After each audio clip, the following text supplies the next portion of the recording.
Et si rien, absolument rien dans votre vie n'était dû au hasard? Pas ces rencontres tombées du ciel, pas ces phrases qui arrivent pile au moment où vous alliez abandonner. Et si tout cela n'était pas un caprice du destin, mais un langage discret que l'univers emploie pour vous parler, et que vous n'avez jamais appris à entendre? Oubliez les coïncidences. Ce que vous appelez hasard est peut-être la manifestation d'un appel silencieux, un écho subtil de votre inconscient, une réponse de la réalité à votre vibration intérieure. Carl Jung appelait cela la synchronicité. Et ce n'est pas de la poésie, ni de la magie douce, c'est de la psychologie profonde. C'est une clé vers une autre manière de vivre. Ce monde que vous percevez comme froid, logique, décousu, il est en réalité réactif. Il écoute vos émotions, il capte vos peurs, il répond à vos désirs secrets, mais seulement si vous êtes prêt à écouter ce murmure. Sinon, les signes s'effacent, et vous retournez dans la brume du quotidien, les yeux rivés au sol, alors que les étoiles essaient de vous guider. Rappelez-vous, combien de fois avez-vous senti que quelque chose tentait de vous dire « Ne baisse pas les bras, regarde mieux ». Cette personne, ce livre, cette coïncidence, c'était un message, un miroir de votre âme, pas une anomalie statistique. Mais si vous restez prisonnier d'un mental rigide, sous la dictature de la raison pure, vous passez à côté, et la vie devient un puzzle sans image. Et si je vous disais que tout ce que vous pensiez être du hasard était en réalité un plan codé, une carte tissée de symboles, conçue pour vous ramener vers votre mission la plus essentielle. Mais il y a un prix à cela. Il faut du courage. Il faut oser voir. Il faut oser ressentir. Les synchronicités ne se produisent pas dans le vacarme. Elles naissent dans le silence. Elles prennent forme dans les profondeurs de votre inconscient, dans ce lieu où vos blessures et vos espoirs se croisent. Et tant que vous refoulez vos émotions, elles continueront à envoyer des signaux, des messages que la vie traduira en expériences récurrentes, jusqu'à ce que vous compreniez enfin le message. Avez-vous déjà eu l'impression de revivre toujours les mêmes scénarios, les mêmes relations, les mêmes échecs, avec juste des visages différents? Ce n'est pas de la malchance. C'est une confrontation avec votre ombre. Une tentative de l'univers de vous réveiller. Et croyez-moi, plus vous fuyez, plus l'univers hausse le ton. Il commence par murmurer, puis il frappe à votre porte. Mais ce n'est pas une punition, c'est une invitation à grandir, à vous reconnecter avec ce que vous êtes, profondément, parce que ce que vous refoulez se transforme en force cachée, et cette force cherche toujours à s'exprimer. Et les rêves, ces images étranges que vous croyez sans importance, et si je vous disais qu'ils parlent le même langage que les synchronicités, ils préparent votre conscience à voir dans le réel ce qu'elle refuse d'accepter. Ils sont le laboratoire de l'âme, et parfois, ce que vous rêvez devient réel, sans logique apparente, parce que le langage de l'univers est intuitif, pas rationnel.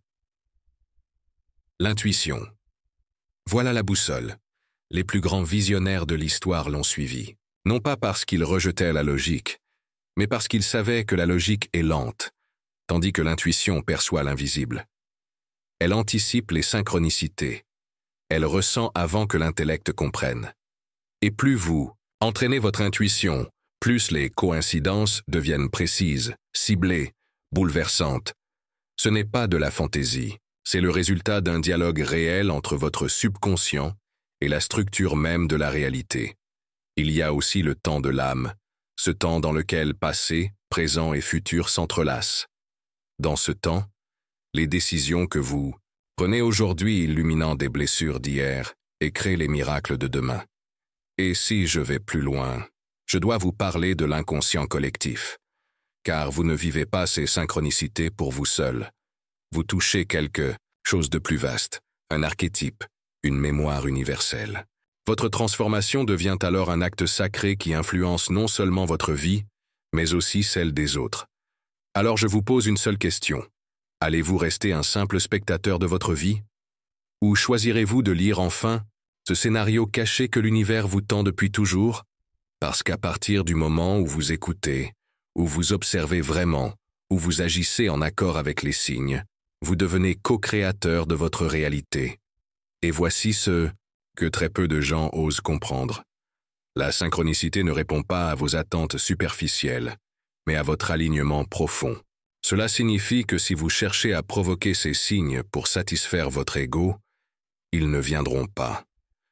L'univers n'est pas un distributeur automatique de miracles, il est un miroir de votre vérité intérieure. C'est lorsque vous alignez sincèrement avec votre essence que le monde extérieur commence à se transformer en reflet fidèle de votre état intérieur. C'est une loi silencieuse, mais implacable. Beaucoup se demandent pourquoi ils ne reçoivent pas de signes, pourquoi l'univers semble muet. Mais ce silence n'est jamais un rejet. Il est souvent un test, un espace laissé vide pour voir si vous êtes prêt à écouter sans exiger, à ressentir sans comprendre, à marcher sans preuve. Parce que c'est dans cet espace, cet intervalle, sacré entre le doute et la foi, que naît la vraie transformation. Et si vous avez le courage de rester dans ce vide, vous y trouverez des réponses que la logique n'aurait jamais pu fabriquer. Un autre point essentiel rarement mentionné, c'est que la synchronicité ne sert pas uniquement à vous guider, mais parfois à vous arrêter. Oui, certains signes viennent pour vous empêcher de continuer dans une direction destructrice. Une maladie soudaine, une rupture inattendue, un empêchement qui paraît injuste, et si tout cela n'était pas un obstacle, mais un mécanisme de redirection, parfois, la vie vous arrache quelque chose non pas pour vous punir, mais pour vous protéger d'un futur que vous ne voyez pas encore. Et ce n'est pas tout.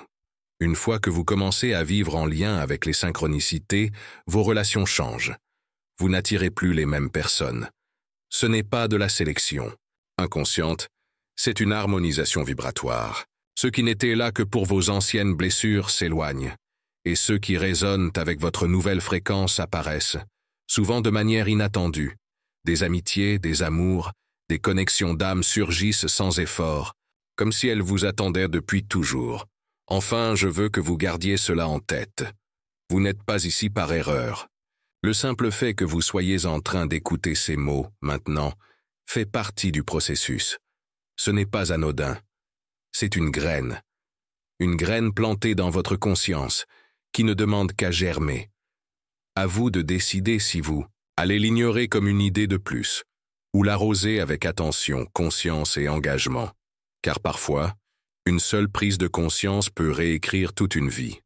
Mais il y a une dernière chose que je dois vous dire, et elle est cruciale. La synchronicité n'est pas là pour vous émerveiller. Elle est là pour vous réveiller. Elle ne cherche pas à rendre votre vie plus magique, mais à la rendre plus vraie. Chaque fois qu'un signe se manifeste, vous avez deux choix. L'ignorer ou l'accueillir comme un pont entre qui vous êtes et qui vous êtes appelé à devenir. Et ce qui est bouleversant, c'est que plus vous acceptez de suivre ces signes, plus la peur diminue. Pourquoi? Parce que vous cessez de vous battre contre la vie. Vous commencez à danser avec elle. Ce qui autrefois vous terrifiait devient une opportunité. Ce qui vous brisait devient une révélation. Et ce que vous appeliez problème devient initiation. Alors maintenant, regardez autour de vous. Pas avec les yeux du doute, mais avec les yeux du chercheur. Qu'est-ce que la vie essaie de vous dire aujourd'hui? Quelle sensation revient encore et encore? Quel rêve vous obsède doucement en silence? Ce ne sont pas des distractions. Ce sont des flèches pointées vers votre vérité. Et je vous pose cette question une dernière fois, mais différemment. Et si tout ce que vous cherchiez désespérément était déjà là? Pas demain. Pas après un succès. Pas après une validation extérieure. Mais ici, maintenant, dans l'infime détail d'un moment, d'un mot, d'un frisson. Oserez-vous enfin le voir, car si vous avez ressenti quelque chose dans cette vidéo, même une seule seconde, ce n'était pas simplement moi qui vous parlais. C'était votre propre voix intérieure qui murmurait à travers mes mots. Et si cela résonne, alors ce n'est pas fini. C'est le tout début.